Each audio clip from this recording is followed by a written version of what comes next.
I'm alright now, cool, calm, and clear like water. I'll make it somehow. I'll go with the flow like water.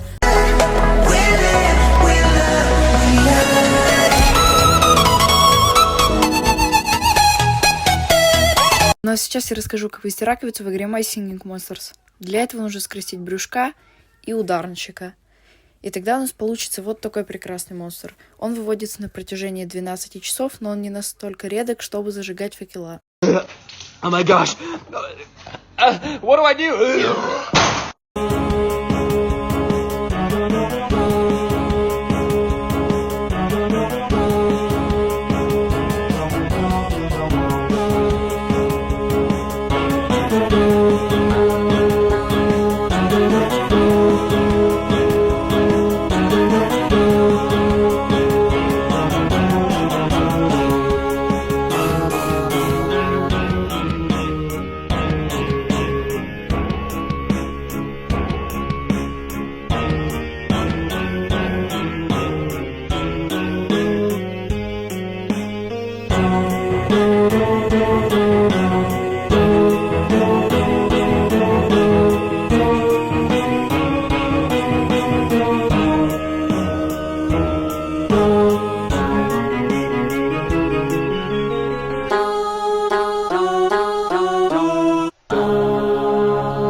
Absolute academic weapon.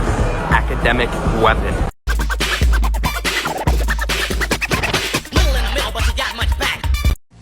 You looked so different? Yeah. Well, my hair was buzzed and I didn't have these sweet old tatties yet. Admit it, Benson. No, you're not cool. How about now, Benson?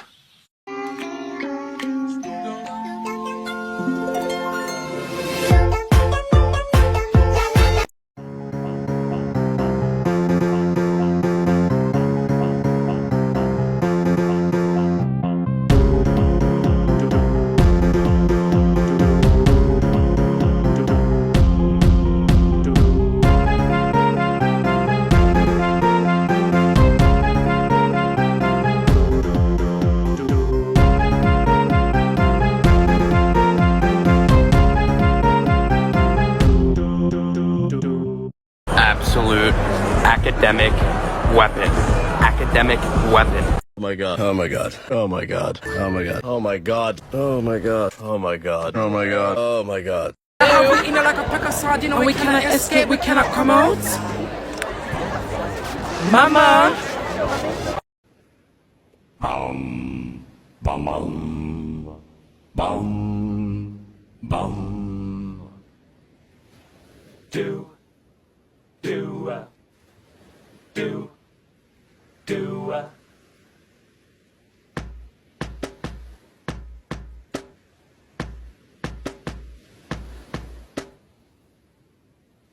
Bop. Bop. Bop. Bop. Bop. Bop. Bum. Bum. Bum. Bum. Bum.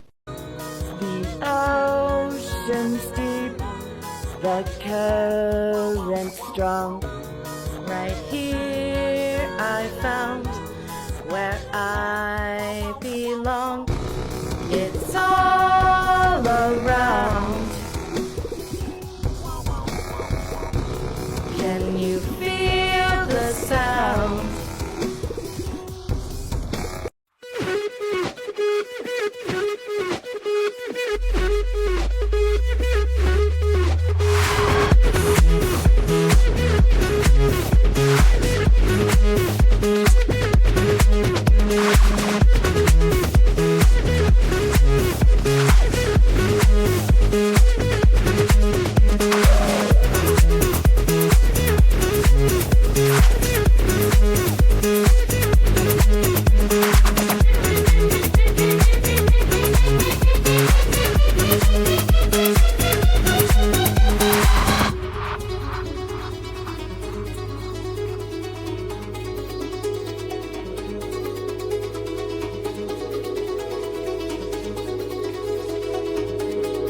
This show was filmed in front of a live studio audience.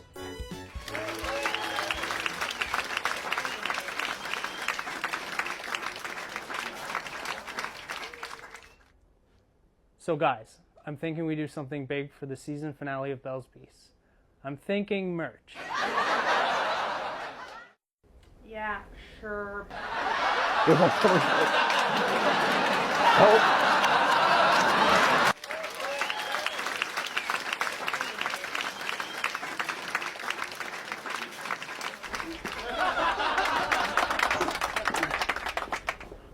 Belle, I've got news. Are you sitting down? No. Good. Belle's Beast has been canceled.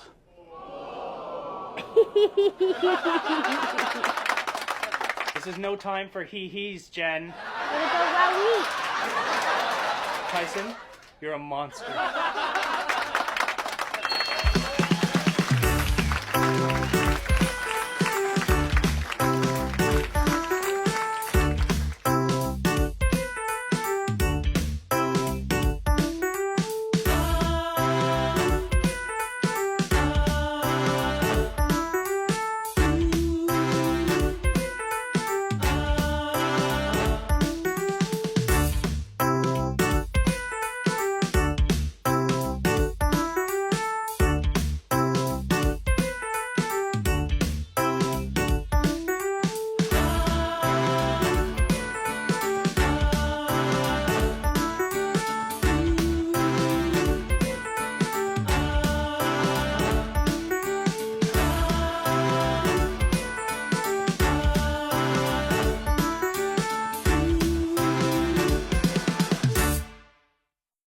Hello, Handler Helpers, it's me, Monster Handler Tyson, and welcome to Season 2 of Quick Questions, the show where we answer your burning questions about the monster world. Maybe questions like, is Tweedle the actual size of an ostrich?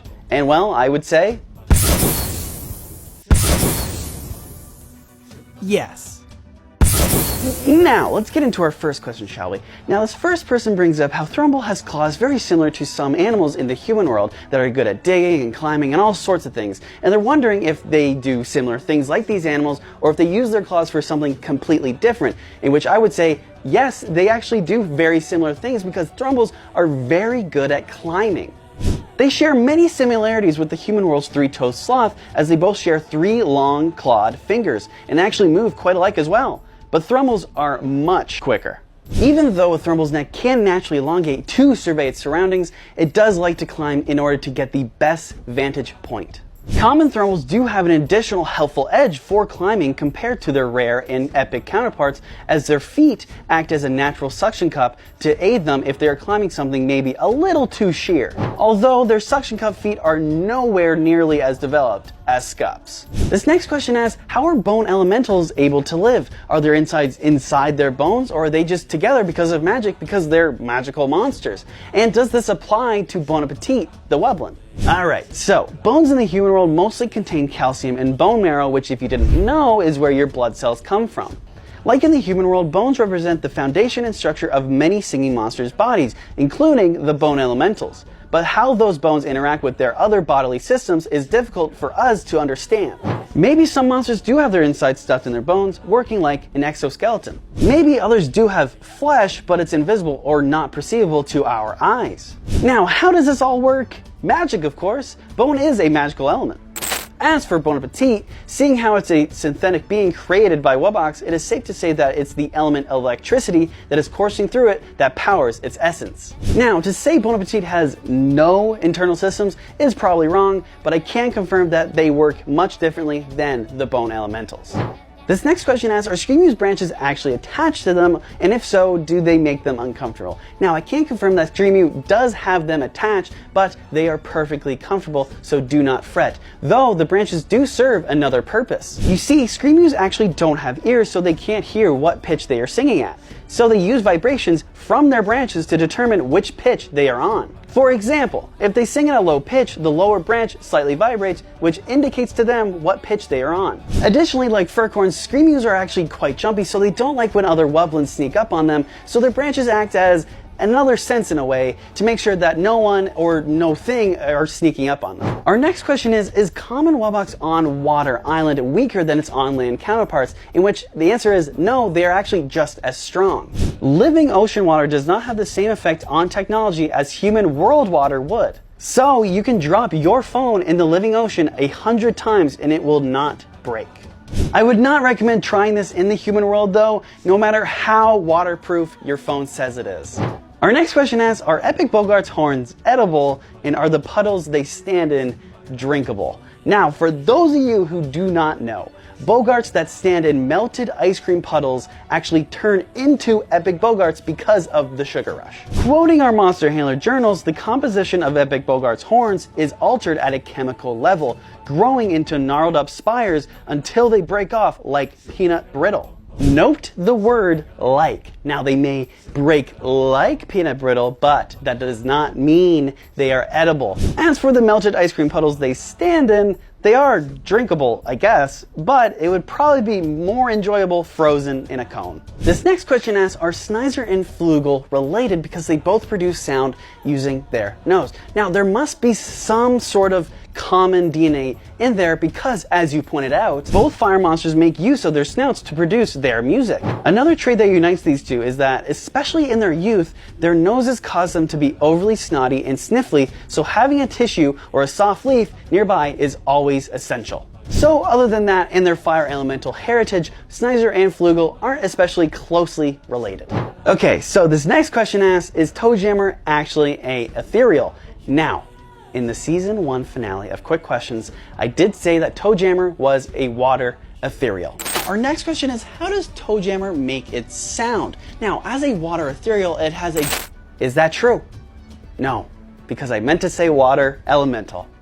Moving on! This next question asks, if pom-poms aren't removable, then how did they get them? Well, pom-poms, try saying that 10 times fast, actually grow within the egg with them.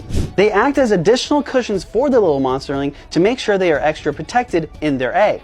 Once they hatch, Pom-Pom then repurposes these cushions into pom-poms to make sure all the monsters around them notice their moves and cheer. This next question asks, how much food does N-Brat eat in a day? N-Brats eat roughly 641 pounds of treats in a day. So imagine if you ate 320 and a half whole pizzas in a day all to yourself. That is what an N-Brat does. But always remember that treats in the monster world are actually high in nutrition, so do not worry because N-Brat is nice and healthy. Our final question asks, did Galvana program in Wobox the need to collect data outside of the monster world to become rare Wobox? Now, Galvana did not program this into Wobox because over time the Wobox's AI began to simply crave adventure and wanted to learn more about the worlds in the ever-expanding multiverse. Alright, Handler Helpers, that concludes the episode 1 of season 2 of Quick Questions. If you do have any questions that you might want to get answered in the next episode, please leave them in the comments down below. And as always, happy monstering!